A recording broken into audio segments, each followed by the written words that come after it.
역대상 16장 37절입니다. 한 목소리로 하나님의 말씀 받겠습니다.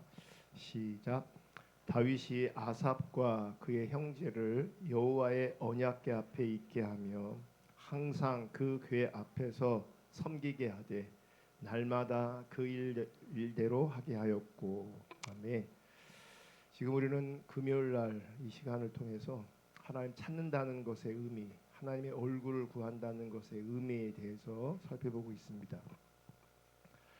하나님 찾는 것은, 하나님의 얼굴을 구한다는 것은 하나님의 임재 가운데 하나님의 영광을 보기를 열망하는 겁니다. 하나님의 영광을 보기를 갈망하고 열망하는 겁니다. 여기서 중요한 것은 이제 하나님의 임재입니다. 하나님의 임재. 지난주에 이사야를 통해서 하나님의 임재를 살펴보았습니다. 오늘은 다윗이 갈망했던 그 하나님의 영광에 대해서 살펴보고 또 하나님의 영광을 보았던 신약의 사례를 살펴보기로 합니다. 여러분, 다윗도 하나님의 임재 가운데서 하나님의 영광을 보기를 열망했습니다. 하나님의 영광을 보기를 열망했습니다. 다윗은 그 언약궤를 기랏 여아림에서 예루살렘으로 가져온 다음에 모세의 질서를 따른 성막에 그 언약궤를 드리지 않고 언약궤를 위해 따로 장막을 세웁니다. 역대상 15장 1절 보시면 다윗이 다윗성에서 자기를 위하여 궁전을 세우고 또 하나님의 궤를 둘 곳을 마련하고 그것을 위하여, 그것이 뭡니까? 언약궤, 하나님의 궤. 그것을 위하여 장막을 치고 그랬습니다. 사무엘하 6장 17절도 보면 여호와의 궤를 메고 들어가서 다윗이 그것을 위하여 친 장막 가운데 그 준비한 자리에 그것을 두매 다윗이 번제와 화목제를 여호와 앞에 드리니라. 그러니까 하나님의 궤, 언약궤를 성막의 지성소로 갖다 놓는 것이 아니라 그 언약궤를 위해서 따로 천막을 칩니다. 따로 장막을 칩니다. 그 안에 이제 언약궤를 두는데 처음에 그 천막, 그 장막에 언약궤를 둘 때 번제와 화목제를 드리면서 언약궤를 그 장막 안에 두게 됩니다. 그리고 이 언약궤를 위해서 제사장들을 따로 세웁니다. 고라 자손 혹은 아삽의 무리들이라고 하거든요. 그러니까 레위 지파 제사장들인데 그들로 하여금 그 언약궤 앞에서 늘 찬양하고 늘 예배하게 합니다. 역대상 16장 4절부터 보시면 또 레위 사람을 세워 여호와의 궤 앞에서 섬기며 이스라엘 하나님 여호와를 칭송하고 감사하며 찬양하게 하였으니. 그러니까 다윗의 장막 안에 언약궤가 있고 그 언약궤 앞에서 제사장들을 세워서 섬기게 하는데 그 섬김의 내용은 뭐냐면 칭송하고 감사하고 찬양, 즉 예배하게 한 거죠. 하나님을 경배하게 한 겁니다. 5절. 아삽은 우두머리요 그 다음은 스가랴와 여이엘과 스미라목과 여이엘과 맏디디야와 엘리압과 분야야와 오벳 에돔과 여이엘이라. 비파와 수금을 타고 아삽은 재금을 심있게 치고. 6절. 제사장 분야야와 야시엘은 항상 하나님의 언약궤 앞에서 나팔을 부니라. 그러니까 다양한 악기를 동원하고 제사장들을 동원해서 그 언약궤 앞에서 예배하게 한 겁니다. 찬양하게 한 겁니다. 오늘 본문을 읽었던 역대상 16장 37절을 다시 보시면 다윗이 아삽과 그의 형제를 여호와의 언약궤 앞에 있게 하며 항상 그 궤 앞에서 섬기게 하되, 이 섬김의 내용이 뭐예요? 예배예요. 경배하게 하는 거죠. 날마다 그 일대로 하게 하였고, 그러니까 뭐예요? 사람들을 교대하면서 그 언약궤 앞에서 늘 예배하게 하는 거예요. 늘. 여기서 예배했던 사람들을 아삽의 자손들 혹은 고라의 자손들이라고 합니다. 그러니까 아삽의 무리들이 예배했는데 이 아삽의 무리들이 고라의 자손이에요. 이들은 레위 지파 제사장이 맞긴 하지만 모세의 질서를 따랐던 제사장들과 지금 언약궤를 위해서 따로 텐트를 쳐서 언약궤를 두고 그 안에 섬겼던 제사장들은 임무가 완전히 달라요. 그러니까 모세의 장막에서는 번제를 비롯한 짐승의 제사를 드렸어요. 그리고 거기는 문부터 마당 또 성소, 지성소 이렇게 나누어져 있거든요. 그런데 이 다윗의 장막은 그냥 통짜로 한 공간입니다. 그러니까 쉽게 얘기하면 성막에 지성소가 있잖아요. 그 지성소를 이쪽에 옮겨 놓은 거예요. 지성소 안에 뭐가 있어요? 언약궤가 있는 것처럼 여기가 지성소인 거예요. 그러니까 성막에서는 그 지성소에 아무나 못 들어가요. 1년에 한 번 대제사장만 들어가게 돼 있어요. 대제사장만. 그런데 다윗의 장막은 어떻게 해요? 따로 그 지성소만 똑 떼서 옮겨놓은 것 같은 거예요. 그러면서 그 안에서 제사장들이 다양한 악기를 동원해서 예배하고 찬양하고 경배하게 만드는 거예요.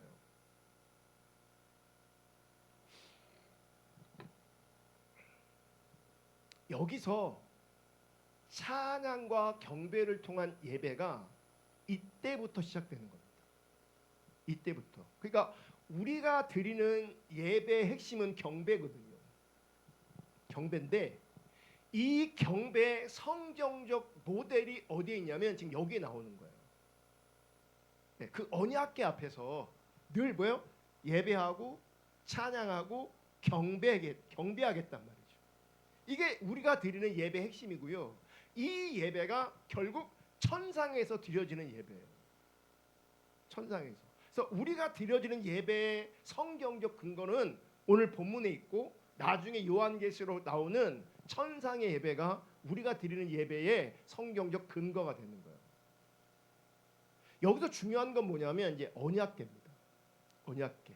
여러분 하나님의 언약궤는 하나님의 영광이 실제로 임재하고 그 하나님의 임재가 머물러 있던 곳이에요. 여러분 구약 시대에 하나님의 성전에 이렇게 하나님의 영광이 머물러 있었어요. 다윗이 하나님의 성전을 그토록 사랑했고 열망했던 이유가 무엇이냐면 그 성전에 하나님의 임재가 있었기 때문에 그래요. 여러분 다윗 시대에 성막이 두 개가 있었어요. 하나는 기브온 산당에 있었고 또 하나는 예루살렘에 있었어요. 기브온 산당에 있는 성막에는 모세 시대부터 있었던 모든 것이 다 있어요. 거기서 뭐예요? 아직도 짐승의 제사가 드려지고 있어요. 실제로. 역대하 1장에 보면 솔로몬이 소위 말하는 일천 번제를 드리잖아요. 그 일천 번제를 여기서 드리는 거예요. 여기서. 그런데 거긴 뭐가 없냐면 지금 언약궤가 없는 거예요. 언약궤가 어디 있어요? 지금 따로 있단 말이에요. 따로. 다윗이 세운 언약궤를 위한 그 장막에는 아무것도 없는데 유일하게 있는 게 뭐냐면 언약궤가 있는 거예요. 언약궤가. 그래서 언약궤가 그 장막에 처음 들어갈 때 제사를 드렸고 그 이후에는 그 안에서 그 언약궤 하나님의 임재 앞에서 경배 찬양만 드렸고, 그러니까 언약궤가 있던 그곳에 하나님의 영광의 임재가 늘 머물러 있었어요. 그리고 그 하나님의 영광이 개방되어 있었어요. 그러니까 지성소에 있을 때는 대제사장만 들어가서 그 하나님의 영광이 노출되어 있지 않았는데 지금은 그 하나님의 임재가 노출되어 있는 거예요. 그래서 다윗이 그 하나님의 임재가 있던 그 장막을 성전이라고 표현하면서 그 장막을 사모했고 열망한 거예요. 이유가 뭐예요? 하나님의 임재가 거기 있으니까. 하나님의 임재가 있어서.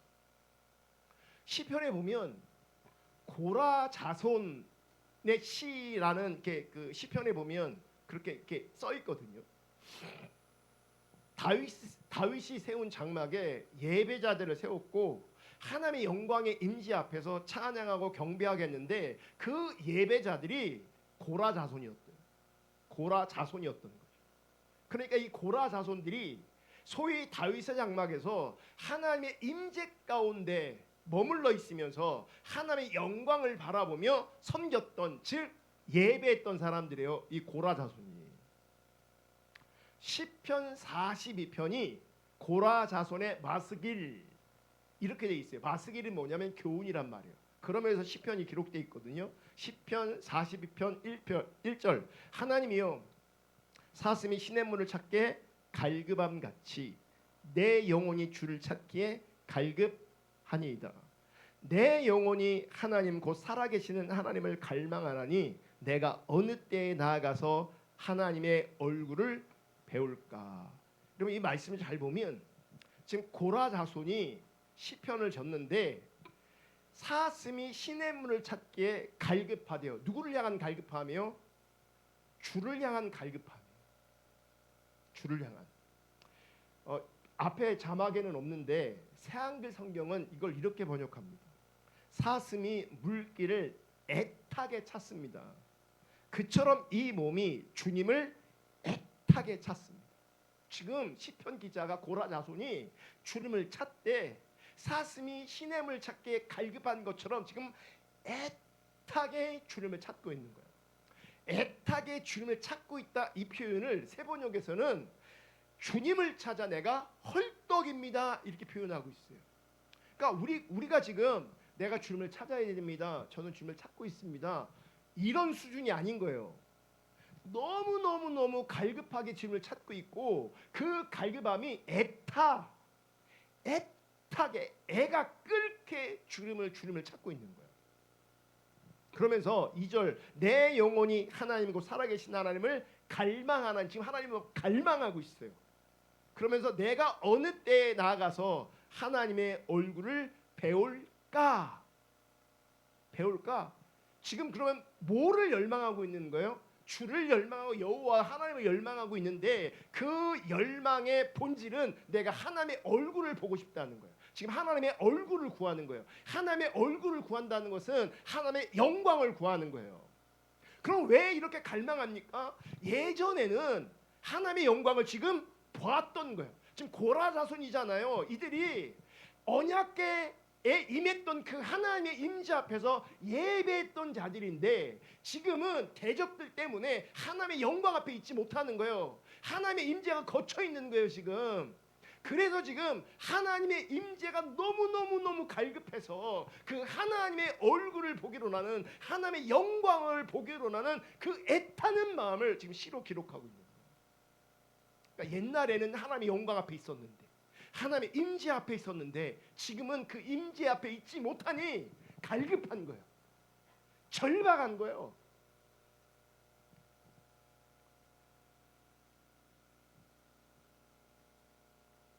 누가 그런데 이렇게 하나님을 또 찾았냐면 다윗도 이렇게 하나님의 영광 앞에 하나님의 임재를 구했습니다. 그러니까 하나님의 임재 가운데 하나님의 영광을 보기를 갈망했던 다윗이었고 실제로 하나님의 영광을 보았던 사람이죠. 시편 26편 6편 8절 여호와여 내가 주께서 계신 집과 주의 영광이 머무는 곳을 사랑하오니. 여기서 주께서 계신 집, 주의 영광이 머무는 곳, 여기가 어디겠어요? 언약궤가 있는 하나님의 영광의 임재가 있던 그곳을 말하는. 그래서 거기에 하나님의 임재가 있고 하나님의 영광이 드러나니 그것을 내가 뭐 하는 거예요? 사랑하는 거예요. 그럼 이거는 장소를 사랑하는 게 아니라 그 하나님의 영광의 임재, 그 하나님의 영광, 그 하나님의 얼굴을 사모하고 갈망하는 거예요. 자, 시편 63편 2절 내가 주의 권능과 영광을 보기 위하여 이와 같이 성소에서 주를 바라보았나이다. 이건 뭐예요?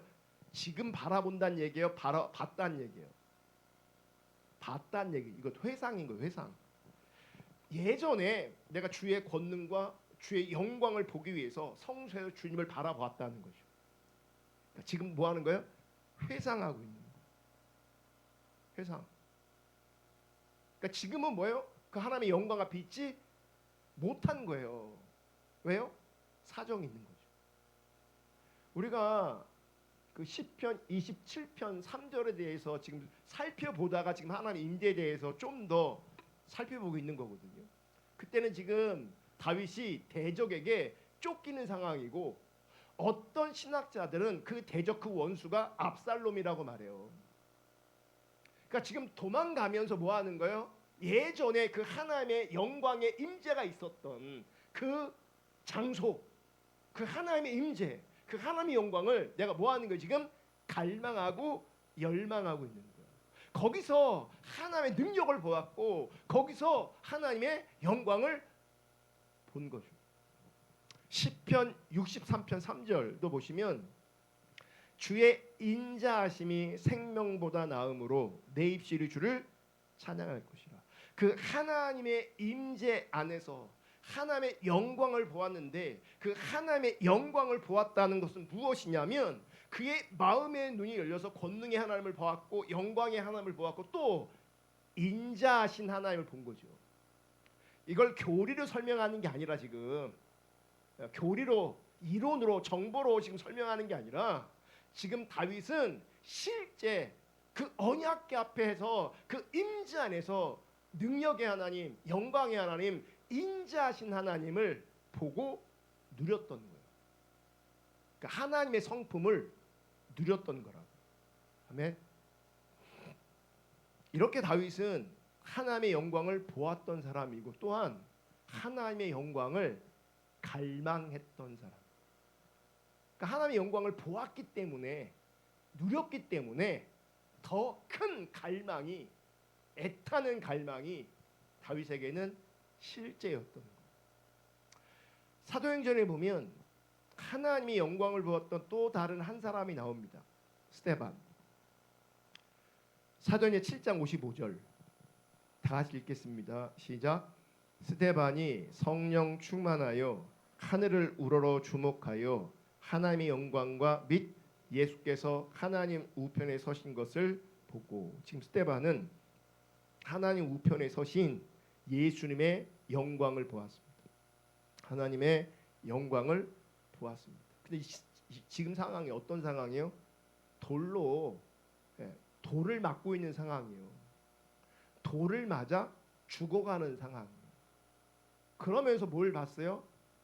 영의 눈이 열려져서 하나님의 영광을 보았어요. 그랬더니 사도행전 7장 59절 60절 그들이 돌로 스데반을 치니 스데반이 부르짖어 이르되 주 예수여 내 영혼을 받으시옵소서 하고 60절 무릎을 꿇고 크게 불러 이르되 주여 이 죄를 그들에게 돌리지 마옵소서 이 말을 하고 자니라. 자, 지금 하나님의 영광을 보았어요. 그랬더니 핍박이 있죠. 돌이 날라옵니다. 근데 그때 죽어가면서 내 영혼을 받으시옵소서라고 기도하면서 동시에 무릎을 꿇고 뭐라고 얘기하냐면 주여 이 죄를 그들에게 돌리지 마옵소서. 그들을 기꺼이 뭐하고 있어요? 지금 용서하고 있어요. 여기서 한이 맺히고 응어리가 맺히고 고통스럽게 정신없이 죽어가는 게 아니라, 여러분 이게 놀라운 게 뭐냐면 하나님의 영광을 보면 어떤 사람들은 어떤 은사나 신비한 현상 가운데 있으면 정신을 잃어버리는 사람도 있거든요. 정신을 잃어버려요. 그냥 그러니까 자기만 어떤 카타르시스 뭐 어떤 현상 가운데 있는 거죠. 이제. 그러니까 자기만 만족하는 경우가 많아요. 근데 지난주 살펴봤던 이사야 같은 무슨 하나님의 영광 앞에 있으니 뭐라 그럽니까? 정신 나갑니까? 이성을 잃어버립니까? 그러지 않아요. 오라 내가 망하게 되었다, 죽게 되었다. 이게 뭐예요? 분별력이 더 분명해지는 거예요. 그러니까 하나님의 영광의 임재 가운데 있으면 정신이 없는 게 아니고요. 더 뭐요? 영적 분별력 가운데 더 또렷해지고 더 분명해지는 거예요. 이성을 잃어버린다. 그거는 진짜 성령의 역사가 아닐 수 있어요. 이사야는 이성을 잃어버리지 않았어요. 도리어 더 분명하게 자기 자신이 보게 되었어요. 자기 자신을.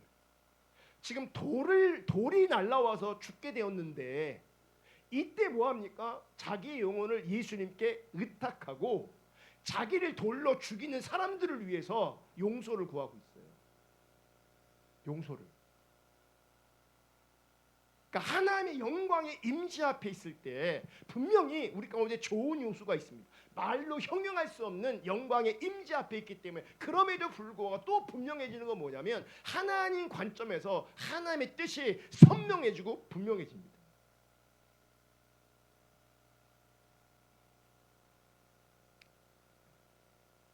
그러니까 하나님의 영광을 본 사람들은 이렇게 하나님 앞에서 반응하게 돼요. 하나님 앞에서. 반면에 신약을 보면 그 하나님의 영광을 보지 못한 사람들이 나오는데 대표적인 사람들이 누구냐면 바리새인들입니다. 바리새인들은 누구보다도 하나님에 관한 지식이 탁월했고 그들은 성경을 늘 가까이 했고 연구했던 사람들이에요. 즉 성경하고는 굉장히 가까웠어요. 그러니까 그들의 교리에 정통했어요. 근데 성경을 보면 그들이 하나님의 영광을 보지 못했다라고 기록하고 있어요. 요한복음 5장 37절. 또한 나를 보내신 아버지께서 친히 나를 위하여 증언하셨느니라. 너희는 아무 때에도 그 음성을 듣지 못하였고 그 형상을 보지 못하였으며. 자, 여기서 그 형상을 보지 못했다. 이 말이 뭐예요? 하나님의 영광을 보지 못했다는 거예요. 그러니까 바리새인들이 신앙적으로 종교적으로 그들은 리더이고 성경 박사들이고 성경을 가르치는 자들이었음에도 불구하고 그들은 하나님의 영광을 보지 못했던 자들이라는 거예요. 그러니까 우리가 종교적 행위를 열심히 할 수 있지만 그것과 실제 우리가 하나님의 임재 앞에서 하나님의 영광을 보는 것은 전혀 다른 차원이라는 거예요. 그들이 하나님의 영광을 보지 못했던 가장 주된 이유는 뭐겠어요? 그들은 하나님을 찾지 않았어요. 그러니까 다윗도 아까 고라 자손도요. 하나님의 임재 앞에 하나님의 영광 앞에 찬양했던 때가 있지만 그 하나님의 영광을 보지 못할 때 어떻게 합니까? 보기를 열망하고 보기를 갈망하고 애타합니다. 그게 뭐예요? 하나님을 찾은 거예요. 그게 하나님을 찾은 거예요. 그런데 바리새인들은 소위 성경하고는 가까이 있었을지 몰라도 그들은 중심에서 그렇게 하나님을 찾지 않았어요. 하나님을 찾지 않으니 하나님의 영광이 그들 가운데 함께할 수가 없는 겁니다. 성경을 보면 황금률이라 그러는데 이 절대적 원리 같은 거예요. 우리가 하나님을 찾으면 그분이 나와 함께하세요. 내가 그분과 함께하면 그분이 나와 함께하세요. 내가 그분을 버리면 그분도 나를 버려요. 이게 절대적 원리예요. 바리새인들은 하나님을 찾는 것 같은데 실제 굉장히 그들은 신앙적인 것처럼 보였는데 그럼에도 불구하고 그들은 실제로는 하나님 찾지 않았던 사람들이에요. 종교적 행위 여전히 합니다. 기도했을까요? 안 했을까요? 했겠죠. 기도하면서 자기들의 필요를 구했을 겁니다. 때로는 그 필요가 응답되어져서 그것을 간증하기도 했을 겁니다. 하지만 하나님 관점에서 그들은 하나님을 찾지 않았습니다. 도리어 그들은 하나님을 찾지 않았음에도 불구하고 그들이 가지고 있는 종교적 지식과 종교적 행위로 말미암아 자기들이 하나님을 알고 있다고 착각하는 자리에 있었어요. 그것 때문에 그들은 영적 우월감, 자부심이 하늘을 찔렀단 말이에요. 근데 사실은 그들은 하나님의 영광을 보지 못했던 사람들이고 그들은 하나님을 찾지 않았던 사람들이에요. 하나님의 영광을 보지 못했기 때문에 어떤 일이 벌어진지 아십니까? 아까 이사야도 그렇고 누구요? 스데반도 그렇고 하나님의 영광을 보면 영적 분별력이 더 분명해진다 그랬잖아요. 이 바리새인들한테 종교적 행위는 많을지 몰라도요, 영적 분별력이 전혀 없습니다. 종교 행위만 있습니다. 종교 행위만. 마태복음 16장 3절 다 같이 읽습니다. 마태복음 16장 3절 시작. 아침에 하늘이 붉고 흐리면 오늘은 날이 굳겠다 하나니 너희가 날씨는 분별할 줄 알면서 시대의 표적은 분별할 수 없느냐. 이게 뭐예요? 날씨는 분별 참 잘하는데 그러면 자기 살 길에 대해서는 분별 잘할 수 있습니다. 자기 살 길에 대해서는. 그런데 뭘 분별하지 못한다고요? 시대의 표적은 분별할 수 없다. 무슨 말이냐? 지금 하나님께서 일하고 계신단 말이에요. 지금 어떻게 일하고 계세요? 당신의 아들을 이 땅에 보내셨단 말이에요. 당신의 아들을 이 땅에 보내셔서 하나님의 일을 하고 계심에도 불구하고 하나님을 섬긴다고 하는 그들이 그 하나님의 아들, 하나님이 보이시는 그 당신의 아들을 핍박하고 결국은 죽이는 자리에 있어요. 분별력이 전혀 없는 거예요. 종교적이긴 하지만 분별력이 없어요. 분별력이. 여러분 오늘날 우리도요, 하나님 찾지 않으면